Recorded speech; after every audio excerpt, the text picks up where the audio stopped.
So welcome to the video, everybody. I know it's been quite a long time since I uploaded my last video, but we're going to kick this off with an absolute beauty because Amazon have actually released some new community guidelines about how we can contact customers, and these guidelines are likely going to affect most of you if you're already selling on Amazon and will force you to make changes to your email automation sequences and how you're requesting reviews, otherwise you might actually risk getting banned or suspended from being able to communicate with customers anymore using the buyer-seller messaging system. So this is a very important update. I want to cover in depth today what you can do and the best practices to avoid getting suspended by Amazon because of these new rules. So if this content does interest you at all, then please do subscribe to the channel, click the like button, and of course the bell notification. And with all that now done, let's get straight into this video. Now, the thing that I'm directly referring to when I said new guidelines by Amazon is their new communication guidelines that will take effect on November 3rd, which will likely cause most of us who are communicating with customers using the buyer-seller messaging system, which is basically anyone who's just using like email automation sequences, anyone in this boat, so basically most sellers on Amazon like ourselves, and we will need to make changes to that to remain compliant with Amazon's new rules. And I'm going to go over in this video what Amazon's new rules are, what you can do, what you can't do, and some best practices. So first of all, I want to talk about proactive messages and what they are so you really understand what we're talking about in this video. So proactive messages are messages from the seller you communicated to the customer without them contacting you first. So it's proactive in the way that you are reaching out to them before they've contacted you. So like I said, email automation sequences are classed as proactive messages. Now, the reason I'm actually quite happy about this update from Amazon for proactive messages is because over the past couple years, a lot of things with email automation sequences and contacting customers has been mostly kind of guesswork in a way that we don't know exactly what is allowed, what isn't allowed. There's a lot of kind of gray areas in what you can include in emails, the email titles, how many emails to send to customers. There's a few things that a lot of sellers have said that you should only send like 1 or 2 emails or maybe 3 emails, like 2 days, 3 days, 5 days after the order. Should you include a website link? Should you include an ebook? Is this allowed? And people have kind of been getting banned and suspended all over the place, and there's been no real correlation between these bans and suspensions that anyone can piece together to understand what really is and isn't allowed. But with these new community guidelines from Amazon they've now released, we have a much clearer picture of what exactly we can do, what we can't do, and it's in writing from Amazon, so it's going to be much easier for us and the email providers themselves, such as like FEEDBACKWHIZ and these people, to be a lot more compliant with Amazon and help us not to get restricted, because getting restricted can be a massive issue. I'm going to talk about that later in this video. So to get into Amazon's new guidelines, we're going to kick off on a positive note of what you can now send. Now, the first thing I want to talk about here is Amazon has actually finally confirmed that you are 100% allowed to use third-party applications to send your email automation sequences like FeedbackWhiz and any other services you might use. They are 100% allowed. So before that was never actually clarified, even though most people did it, but now they've actually fully clarified that is allowed. So that's the first plus that I take from these new guidelines. Now, apart from that, what kind of emails are you allowed to send to customers? So here are the reasons. You're allowed to send an email to resolve an issue with an order fulfillment, request additional information required to complete an order, ask a return-related question, send an invoice request, product review, or seller feedback, schedule delivery or heavy bulk items, scheduling a home service appointment, and verifying custom designs. Now, I would say 90% of those are more for FBM sellers. So like arranging delivery, arranging like custom designs, resolving an issue of fulfillment. Most of those things are things that FBM sellers will be reaching out to customers to sort out sending the product, to sort out all these things, to sort out issues with addresses.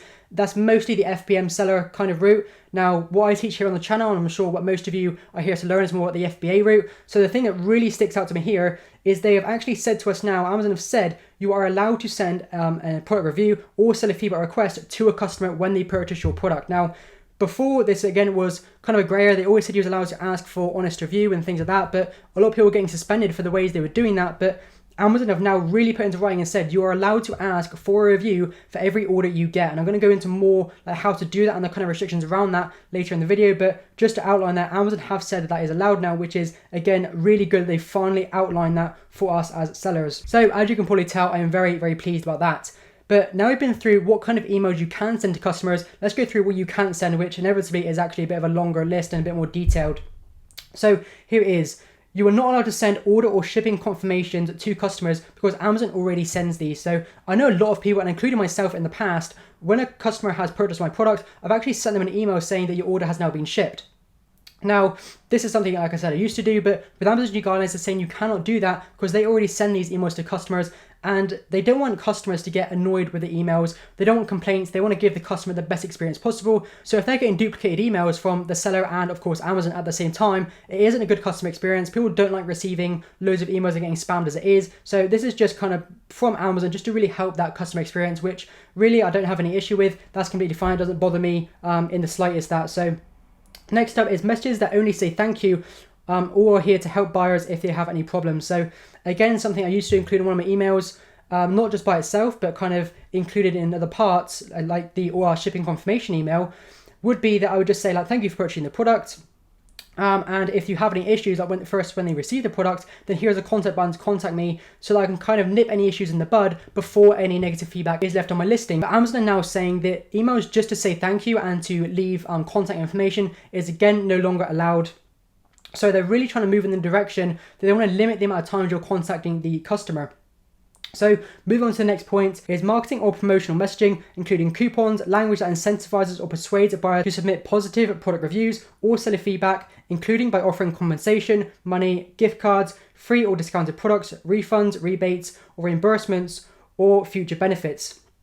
So this is something we kind of already knew, that you couldn't do anything to incentivize reviews, but they're just cementing this even more now that they don't need to do anything like that. You can't say leave a review for a 10% discount, 15% discount, full refund, anything like that. I'm pretty confident Amazon's going to pick that up very, very quickly and nip that in the bud straight away and issue you a suspension, which again, we're going to talk about in the next few slides. So after that, they've said you can no longer send language that requests removal of an update of an existing product review. Again, this is something that we kind of already knew, but notice here the use of the word language. So you don't have to directly say to a customer, can you remove this review? Can you change this review? But just any language that suggests any changes to a review that was already on Amazon, no matter how you word it, just basically don't say anything about a review that's already on Amazon. If you mention it in any way, if you try and beat around the bush to say, can you change this review? Amazon is basically saying that you cannot do that anymore. So again, something we already knew, but I know some people would try and just say something to the customer to make them think about changing that review. But again, that is no longer allowed in these new community guidelines. So after that, we have language that requests a product review only if they've had a positive experience with the product. And next up, a repeat request per order for product review or seller feedback. Only send one review or feedback request per order. So this is a big change for, I'd say, most sellers who are generally used to sending 2 or 3 emails per order. Amazon is now saying that is no longer allowed. You're only allowed to send 1 email to a customer per order. So back in the day when you would send a customer a shipping confirmation, then a thank you request with a contact button and a review button, then maybe a couple of days later you'd have your final actual just pure review request. Those days are now over. You cannot be sending 2, 3, 4, 5 emails to a customer. I'm not really sure anyone who was sending 4 or 5 emails to a customer, but regardless, you're no longer allowed to do that. It's only 1 email per order. So notice it is per order, not per like customer or per like products ordered. So if a customer decides to order 3 products in one order, that's still just 1 email per order, not per product. So just want to clear that up for anyone who gets confused by that point. But again, it's something very, very important, and I'm glad Amazon have finally clarified this so we know what we can and can't do exactly by the letter. So next up, we know what kind of emails we can send and can't send, but what are we actually allowed to include in those emails and what we're not allowed to include in them that we may have previously done in the past. So in addition to new restrictions on the types of emails you can send, their contents have also now come into new rules from Amazon. Proactive messaging rules. You cannot include attachments except for product instructions, warranty information, or invoices.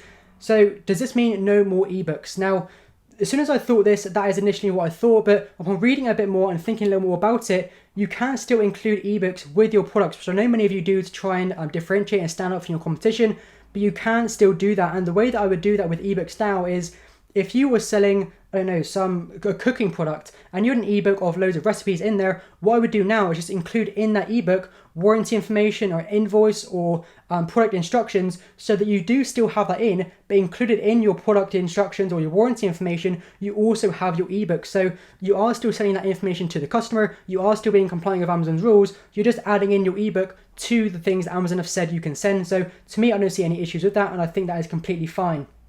Next up, with email addresses and phone numbers. Again, I think this was always the case. People always knew you couldn't really include email address and phone number in your email automation sequences, so no real change there, but again, it's good Amazon have now outlined it. Next up, we have external links, emojis or GIFs. So you can no longer have any links to your website, links taking a customer away from Amazon. Again, something we already knew, something I don't think anyone was actually doing, but Amazon have just clarified it. And emojis or GIFs. So this is actually a really painful one for me, because I used to love using emojis and GIFs in my emails to make it a bit more lighthearted, make it stand out, make it a bit more fun for the customer, to hopefully just make them smile and want to give a review to my products, and hopefully just get them a bit more happy about my brand, and just kind of enforce that by that we're a bit fun, we're a bit happy, we're not just boring and leaving the same old statement for every single customer. It is a bit more vibrant and upfront, but unfortunately we can no longer do that. No more emojis or GIFs in your emails, so I wouldn't try and get away with anything here. I'd just comply with Amazon exactly. So for me, I'm going to remove all emojis and GIFs from any email I send to customers to remain 100% compliant. And lastly, we have proactive messages must include the 17-digit order ID and be in the buyer's language of preference. So first of all, the 17-digit order ID, that should be very, very simple to include. I'm going to talk about that more in the next couple of slides of how that can be done automatically. And translating the email to the buyer's language of preference. Now, unfortunately, there isn't an email automation sequence out there now that I know of, or a provider of that, who can do that automatically. I know FEEDBACKWHIZ are thinking about it or working on it, but I don't think they have that active yet from what I've heard from them. So if you are sending proactive messages and you sell in other countries like in Europe, so like Germany, Spain, Italy, any of these countries, you will have to translate these emails into the customer's language of preference. So that is something you're going to have to think about now. And really getting that translated professionally to send those emails to the customers in their native language. So again, it's something you will have to do in the new community guidelines. Now, what happens if you actually break these rules? If you send emails you're not allowed to send, if you include things you're not allowed to send, if you send too many emails, what is going to happen to you? So the first thing you're going to get is you're going to get a 30-day restriction from proactive buyer seller messages from Amazon. Now, this is going to ban you from sending email automation sequences, from contacting customers first for 30 days. So it's not the end of the world. It's not going to affect your ability to sell or anything like that. It's really not going to affect too much at all, apart from those email automation sequences you may already currently use. Now, if you still don't change your email automation sequences after this 30 days, then you're going to get the next one up from that, which is a permanent ban from sending proactive buyer seller messaging. Now, this is a pretty big thing, because I'm confident it's going to affect your review rate and it's going to affect your ability to communicate with customers quite badly. So this is something you definitely want to avoid. Now, if you remember at the start of this video, we said that these guidelines are not going to come into effect until November 3rd. So you still have, from the time of recording this video, about 4 weeks to make changes. Plus, if you do get a 30-day restriction, you have an additional then 30 days to make changes to your email automation sequences to make sure that this doesn't happen to you. So there should be no reason really that anyone here is getting a 30-day ban, or even worse, a permanent ban.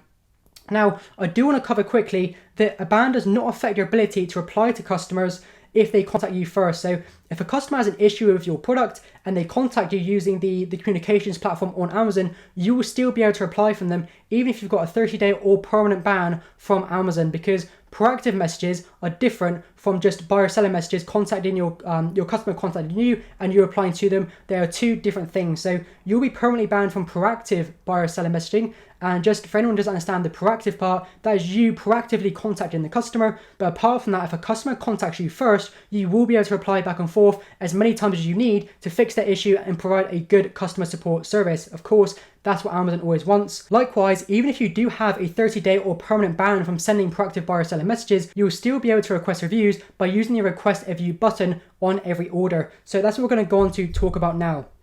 So for those of you who don't know, Amazon has a request a review button on the order page. If you click on each order and you go into the order itself, there'll be a button saying upload invoice, refund order, or request a review. Now, if you click the request a review button, you'll see here on the right an example of what Amazon sends to the customer requesting for a review of your product. Now, this is a blank template they're going to send to every single customer that you click the request a review button for. Now, services like Jungle Scout and Helium 10 do have options in their plans where there's a little button on top of all of your orders where if you click that button, it will automatically request a review from every single order you've had in the past, however many days you set it to. So that can make this process a lot less tedious rather than going into every single order and clicking request a review. So here are the features of the request a review button, why it's good and why it may not be so good. So firstly, by clicking the request a review button, buyers will be sent a template review request from Amazon. These requests can only be sent between 5 and 30 days after an order. Amazon automatically translates these into the buyer's language of preference. It has the same opt-out button as buyer-seller messaging. So if a buyer is opted out from emails, they will still not receive this. It doesn't really matter, they're the exact same thing. And buyers cannot reply to these emails. So a few pros and a few cons in there, which we're going to dive into in the next slide. We compare the review request button with proactive messages that you can normally send using third-party services or doing them yourselves. So which is best? First thing I want to cover is you cannot use both. You cannot do a review request and then do a proactive messaging to a customer, because as we said in one of the last slides, Amazon limit you to 1 email per customer, and the request a review button does count as one of those emails to a customer. So you cannot use both. So which one would I recommend? Now we'll go through the pros and cons of each of them first. So the request a review button, first of all, is 100% compliant. Amazon is sending out these emails themselves, so they're obviously going to be 100% within their own guidelines. So you don't have to worry about getting suspended. You don't have to worry about breaking the terms of service. They're going to be 100% compliant. You never have any issues about that. The templates are automatically translated. So if you are someone who does sell in other European countries, you will not have to worry about any types of translations to different languages, because Amazon's going to do that automatically, which again is a huge plus and a huge time saver for some people who are doing that. Now, the review request button can be used if banned from buyer-seller messaging. So if you do have a restriction, you can still request emails from customers. It will be your only option to use the review request button. So that is a pro of that no matter what happens in other aspects, if you do get banned, you will still be able to use that. So that is a definite bonus for that. Next up, you're limited to 5 to 30 days after order. So unlike buyer-seller messaging, you can send an email 2 days, 3 days, 1 day after the buyer receives the product. With the review request button, you will not be able to do that. It's only between 5 and 30 days. But if you are banned from buyer-seller messaging, then anything is better than nothing. Now, those are the pros and cons of the review request button. Moving on to the buyer-seller messaging emails. So the first pro is you can customize the subject and content of the email. Now, with the review request button, as we just said, it's a blanket template sent from Amazon to all the customers. So there's no personalization, there's no kind of light-hearted language you can put in there. There's nothing unique to your brand really you can put in there. Unlike with buyer-seller messaging, where you can customize the title, you can customize the email itself. Even if you can't use emojis and GIFs, you can still customize it to the customer and make it a bit more vibrant, make it a bit more happy, make it a bit more personal, so they're more likely to leave a review, hopefully in most cases. Now, next positive for buyer-seller messaging is you can add attachments. If you are only using the review request button, remember you can only use one of these. So if you choose to use a review request button, you won't be able to send ebooks or things like that with your emails, because it's a template from Amazon. They're not going to include your ebook in their template, so you'll not be able to do that. So if you do use ebooks and things like that, then the buyer-seller messaging system will definitely be better for you. Next up is buyers can reply to the emails. So again, a huge positive that if you are sending that one email request, that one whatever it is email to the customer, they have the ability to reply to that if they've had any issues with the order. So if it's broken, if something's wrong, if it doesn't work properly, they'll be able to contact you directly, which is hopefully going to reduce your negative review rate. So again, a huge bonus that you don't get with the request a review button. So that to me is probably one of the bigger ones, that they cannot reply to the email, because I think that really does reduce your negative review rate, which has a much bigger effect on your actual rating than positive reviews, which is something I want to talk about in future videos. Now, the last point here is you can send any time within 30 days of the order. So again, a big bonus there. Anywhere from 1 to 30 days, you can send that email to customers. So if you think they're more likely to leave a review, say 2 to 3 days after the order, rather than 5 days where they've kind of forgot they've even ordered it, they maybe not use it so much anymore, they're not so excited about receiving their new product, then that is a big bonus for you, is being able to send them in that first 1 to 5 days, which you cannot do with the request a review button. So those are the pros and cons of both there. As for my personal opinion, I would use both and see which works best for you, because it really depends on your situation. If you're selling in Europe and other European countries, then maybe the translation feature of the request a review button would be better for you. If you don't mind translating, then maybe the buyer-seller messaging system will be better for you. So again, it really just depends on your situation and which one it has the better features for your business. So best practices when sending emails. So this is taking into account all of Amazon's new restrictions, what you can and can't do, and my kind of best practices of what I'm going to take forward into my emails to help me stay compliant with Amazon based on what they've just introduced. So my top points on the new guidelines: only 1 email per order. Don't use any suggestive language, conditional terms or statements with your review request, such as if you've enjoyed your product, if you've had any issues. So these are the types of things that I believe Amazon means when they say language. So in the previous slides, they said any language to talk about a positive review, any language to talk about removing a negative review or changing a review already on Amazon. This is what they mean by language, in my opinion. So if you've enjoyed your product, this is kind of saying that if you've had a good experience, then leave us a review. If you haven't had a good experience, then don't leave us a review. Now, this language is suggestive, even if you don't think it is very much, or if it's only a little bit suggestive. At the end of the day, it's still suggestive, and Amazon is saying you can no longer do that. Another example here, if you've had any issues. So if you've had any issues with the product, please contact us, or please don't leave a negative review. If you have not had any issues, then don't contact us or don't leave a review. You can see how it's suggestive that only people who meet that criteria should do the thing you're going to say next. So don't be including that in your emails anymore. It's something I'm going to definitely exclude from anything I'm sending to customers at the minute. No external links, emails, or phone numbers, something I never did anyway. No gifts or emojis, so I'm gonna have to go in and remove that from my email automation sequences, which again is a really big shame.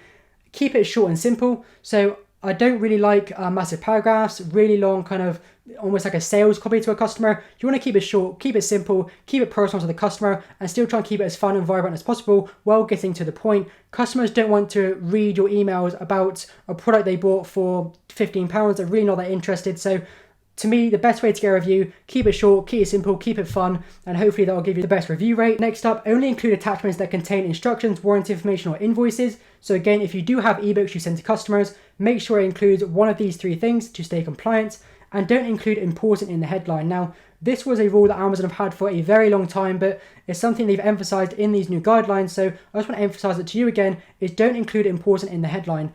When you include important in the headline, the email will automatically go through to the customer, even if they have opted out of buyer-seller messaging. So some people in the past thought, well, if it goes through anyway and they've opted out, this is a great way to get every customer to see my order. This is a very, very quick and sure way to get suspended by Amazon from sending proactive buyer-seller messages, because the important word in the title of your emails should only be used when it's something genuinely important. So if you can't ship it to the customer, if their address isn't right, if their address isn't full, if something's missing, then you need to use important in the headline. If it's none of those cases where it's absolutely like imperative to the order, then do not do that. Don't ever do that, because Amazon will pick it up, and I'm confident you will get that first 30-day restriction from sending messages to customers, followed quickly by a permanent ban if you continue to do it. So last up, I want to talk about FeedBackWHIZ. Now, I've mentioned it a few times throughout this video. FeedBackWHIZ is an email automation service, which in my opinion is one of the best out there. I've used them for probably years now. Really, really good service. And with all of these new guidelines released by Amazon, FeedBackWHIZ are actually making a lot of updates to their emails. They're going to stop you from breaking Amazon's terms of service. So I've only actually mentioned a very small amount of the guidelines and restrictions introduced by Amazon in this new update, because FeedBackWHIZ are going to take care of the rest for you. So there's a lot of restrictions saying your text cannot be so big, it cannot be bold, it cannot be this many spaces between the paragraphs, you cannot have so much space between the outside, you cannot have pictures above a certain size. All these types of updates Amazon have released, I've not mentioned in this video, because FeedBackWHIZ as a service are going to do things to make sure that you stay compliant. So they will not allow you to send an email that's going to break Amazon's terms of service, which to me is an absolutely amazing feature. It takes the stress off me knowing that whatever I do, FeedBackWHIZ has my back. Now, earlier in the video, I said that every single email you send to customers now must have your 17-digit order ID. Now, FeedBackWHIZ are actually going to do this automatically from you, from what they've said to me, which again is a huge bonus. You don't have to do that every single time. They'll do it automatically. And if your email does not have that in there, then they'll stop it from being sent to customers, so you are no longer breaking the terms of service. So FeedBackWHIZ has your back. I think they're an amazing service. I'm going to continue to use them even with these new restrictions, because I know they're going to protect me from anything I might be doing wrong.